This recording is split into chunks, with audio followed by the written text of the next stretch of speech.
Massive protests across the country. Prime Minister Narendra Modi took to social media and said violent protests on the Citizenship Amendment Act are unfortunate and deeply distressing.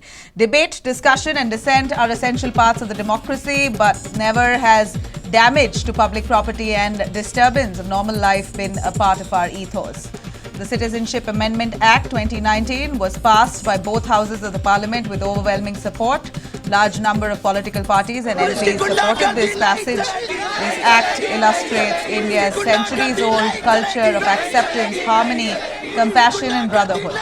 I want to unequivocally assure my fellow Indians that CAA does not affect any citizen of India of any religion. No Indian has anything to worry regarding this act. This act is only for those who have faced years of persecution outside and have no other place to go except for India. The need of the hour is for all of us to work together for the development of India and the empowerment of every Indian, especially the poor, downtrodden and marginalized sector. We cannot allow vested interest groups to divide us and create disturbance. This is the time to maintain peace, unity and brotherhood.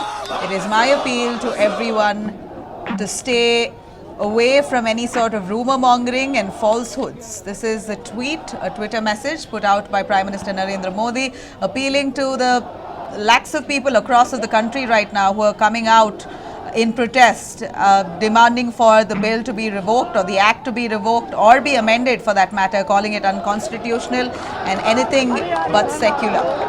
Of course, Prime Minister Narendra Modi clarifying that this is nothing to do with Indians in the country. There is really nothing to worry for those in any religious minority. Mostly that he seems to be indicating that Muslims in India are going to be safe. There's really nothing to worry about. It's only those who are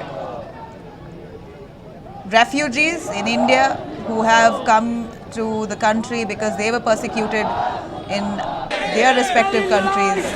They have nowhere to go, so India is taking them back. But this is what protesters are accusing the government of, is that they have strategically left out one particular community, which is of the Islamic faith, not being provided the same benefits as any other refugee under the bill.